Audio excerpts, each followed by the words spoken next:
মন দিয়ে শুনবে, কে কতটা মন দিয়ে শুনতে পারে তার উপরে রেজাল্ট। রেজাল্ট এটার উপরে নয় যে কে কতটা মুখস্থ করতে পারে, রেজাল্ট কিসের উপরে, কে কতটা মন দিয়ে শুনতে পারে। বাস, বোঝা গেছে ব্যাপারটা? এই কাজটুকু করো। দেখো, তাহলে আমরা দেখেছিলাম যে জামাললাল যে গান্ধীজি বিভিন্ন জায়গা গিয়েছিলেন। তাহলে মহাত্মা গান্ধী একজন দেশনায়ক ছিলেন। দেশনায়ক মানে যিনি দেশের জন্য অনেক কাজ করেছেন, তার জীবনকে উৎসর্গ করেছেন। তো তাকে অনেক জায়গায় যেতে হতো। তার মধ্যে একবার তিনি কোথায় গিয়েছিলেন বলো দেখি, কি পড়লা বইয়ের মধ্যে? উড়িষ্যা গিয়েছিলেন, আমাদেরই পাশের রাজ্য উড়িষ্যা।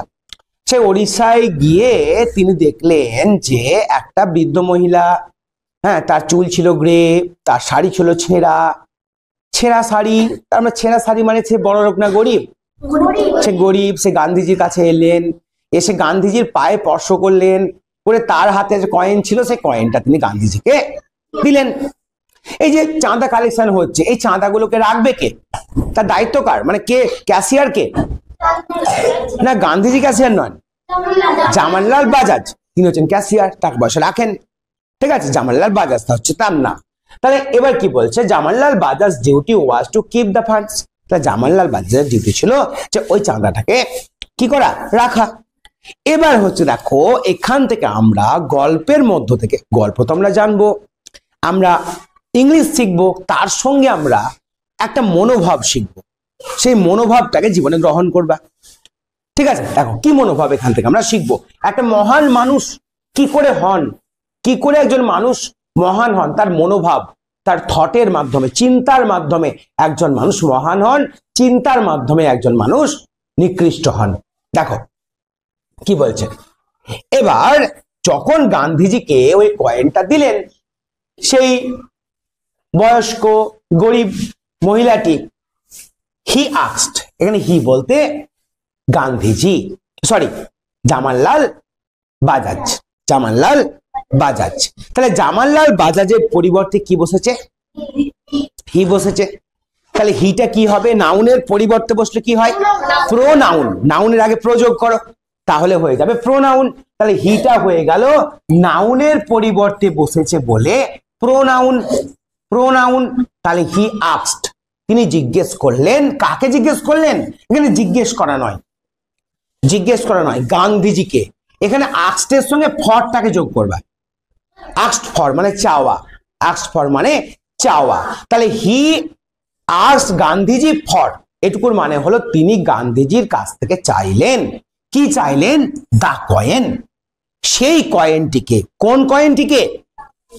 যে কয়েনটি ওই বৃদ্ধ মহিলাটি দিয়েছিল। তাহলে নির্দিষ্ট কয়েন নয়, এটা কি অনির্দিষ্ট কয়েন? নির্দিষ্ট সেই কয়েনটা, যে কয়েনটা বৃদ্ধ মহিলাটি ওকে দিয়েছিল। নির্দিষ্ট কোনো কিছুর আগে আমরা কি বসাই? দা বসাই। দেখো দা কয়েন আছে না, প্রথমে দেখো আছে এ কয়েন, তখন নির্দিষ্ট ছিল না, একটি কয়েন দিয়েছিলেন। এবার তাকে আবার উল্লেখ করছো, আবার তাকে বলছো, কি বলছো? সেই কয়েনটি, তখন দা কয়েন। বোঝা গেল? আমি বললাম একটি মেয়ে, এ গার্ল, আমার বাড়ি এসেছিল, মেয়েটি নির্দিষ্ট হয়ে গেল, দা গার্ল। সেরকম কয়েনটি চাইলেন, বাট, বাট মানে কি? কিন্তু। গান্ধীজি রিফিউজড। রিফিউজ করা মানে কি করা? প্রত্যাখ্যান করা, ফিরিয়ে দেওয়া, রিকোয়েস্ট না শোনা, অনুরোধ না শোনা। তাহলে গান্ধীজি কিন্তু টাকাটা দিলেন না। তাহলে কি গান্ধীজি নিজের পকেটে রাখবেন খাওয়ার জন্য? এত বড় মানুষ তাই করবেন যে আমি সত্যবানের দোকানে যাবো, নিয়ে চা কিনে খাবো, এটা আমি দেবো না? এই ছোট্ট একটা কয়েন, এইটুকু কয়েন আমি দেবো কেন? অনেক টাকা তো উঠে আমাদের, অনেক বড় বড় লোক 1000 টাকা দেয়, 2000 টাকা দেয়, এই ছোট্ট একটা কয়েন দিয়েছে, তাহলে গান্ধীজি ভাবলো এটা আমি চা খাবো, এরকম কিন্তু ব্যাপার না। দেখো কি হয়, হ্যাঁ, Jamnalal was surprised. Jamnalal surprise হয়ে গেল, মানে অবাক হয়ে গেল, অবাক হয়ে গেল। গান্ধীজি দিলেন না টাকাটা, কেন? আই কিপ, এবার দেখো কারোর কথা, তাই inverted comma, I keep, keep মানে রাখা, আমি রাখি, থাউজেন্ডস অফ রুপিস, হাজার হাজার টাকা, থাউজেন্ডস মানে হাজার হাজার টাকা আমি রাখি। কে বললো? জামাললাল সেড, জামাললাল বললো যে আমি হাজার হাজার টাকা রাখি। দেখো তারপর আর কিছু আছে এখানে? আচ্ছা আর নাই, এই কথাটা কিন্তু জামাললাল বলল। এবার দেখো আর একটা কথা, এটা কার কথা? গান্ধীজির কথা। সে কি বলছেন দেখো, তার মনোভাব দেখো, তার থিঙ্কিং দেখো। বলছে দিস কয়েন, এই কয়েনটা ইজ হচ্ছে ওর্থ মাচ মোর, এটুকু মানে অনেক বেশি মূল্যের। ওর্থ মাচ মোর, ওর্থ মানে মূল্য, আর মাচ মোর মানে অনেক বেশি, এক বেশি। তাহলে এই টাকাটা অনেক বেশি তার মূল্য আছে। কার চাইতে? দেন মানে চাইতে, কার চাইতে? Those thousands. যখন জামাললাল বলল যে আমি হাজার হাজার টাকা রাখি, তখন গান্ধীজি উত্তরে বলল যে ওই যে হাজার হাজার টাকা তুমি রাখো, তার চাইতে এই কয়েনের মূল্য অনেক বেশি। গান্ধীজি টোল্ড হিম, গান্ধীজি তাকে বললেন। ঠিক আছে, এবার দেখো তিনি কি বলছেন, তার চিন্তা ভাবনা দেখো। ইফ যদি, ইফ মানে যদি, এ ম্যান হ্যাজ মানে আছে, হ্যাজ মানে পড়লাম না একটু আগের দিন, হ্যাজ মানে আছে, কারোর কিছু থাকা। তাহলে একজন হলে কি বসে? হ্যাজ। একের বেশি হলে কি বসে? হ্যাভ।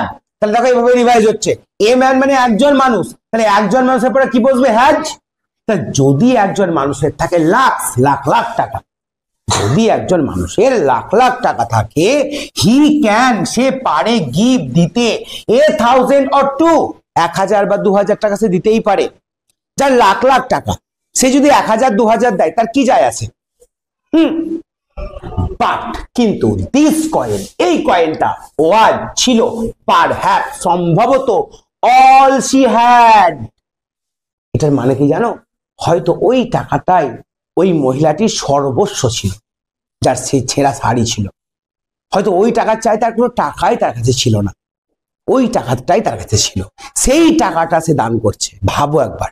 তারপরে হোয়াট এ গ্রেট স্যাক্রিফাইস, দেখো এক্সক্লামেশন মার্ক না, এটা এক্সক্লামেটরি সেন্টেন্স, মানে বিস্ময়সূচক বাক্য। কি মহান স্যাক্রিফাইস, স্যাক্রিফাইস মানে আত্মত্যাগ। আত্মত্যাগ কোনটা? নিজের যেটা দরকার সেটাকে যখন তুমি ত্যাগ করো, সেটা হচ্ছে স্যাক্রিফাইস। মুসলিমদের বকরিদ হয় না, ওটা কি? স্যাক্রিফাইস। নিজের কিছুকে দান করা, নিজের প্রিয় জিনিসকে দান করা। তো ওই টাকাটা তার কাছে অনেক দরকার ছিল মহিলাটির কাছে, সে দান করছে। কত বড় স্যাক্রিফাইস করলেন তিনি। সো সেই জন্য বা সুতরাং আই ভ্যালু, ভ্যালু মানে মূল্য দেওয়া, তাকে তাকে বলতে পারো তুমি, তাকে মর্যাদা দেওয়া। আই ভ্যালু দিস কয়েন, এই কয়েনটিকে আমি মূল্য দিই, মোর দ্যান, মোর দ্যান মানে অনেক বেশি। কার চাইতে? এ ক্রোর অফ রুপিস, কোটি টাকার চাইতেও এই কয়েনের মূল্য আমার কাছে অনেক বেশি। গান্ধীজি এক্সপ্লেনড। তখন জামাললাল তো বুঝতে পারেননি ব্যাপারটা, তখন গান্ধীজি এক্সপ্লেন করলেন। এক্সপ্লেন করা মানে কি করা? বুঝিয়ে বলা। গান্ধীজি বুঝিয়ে বললেন। হি কেপ্ট, কিপের পাস্ট টেন্স কেপ্ট, তিনি রেখে দিয়েছিলেন দ্যাট কয়েন, সেই কয়েনটিকে, উইথ হিম, তার সঙ্গে, ফর এভার, চিরকালের জন্য। গান্ধীজি ওই কয়েনটিকে তার কাছে চিরকালের জন্য রেখে দিয়েছিলেন। তা কে কত দিল সেটা বড় কথা নয়, সে কোন মনোভাব থেকে দিল সেটা বড় কথা। সেই জন্য যে কোনো গিফট তোমরা কিভাবে দেখবে যে কে 1 টাকার দামি পেন দিয়েছে না কে 100 টাকা দামি পেন দিয়েছে? না, তুই সেভাবে দেখবে যে সে কোন মনোভাব থেকে দিয়েছে, সে কোন পরিস্থিতির মধ্য থেকে দিয়েছে, সেইভাবে বিচার করবে। যদিও সমস্ত গিফটই সমান। ঠিক আছে? আচ্ছা, তারপরে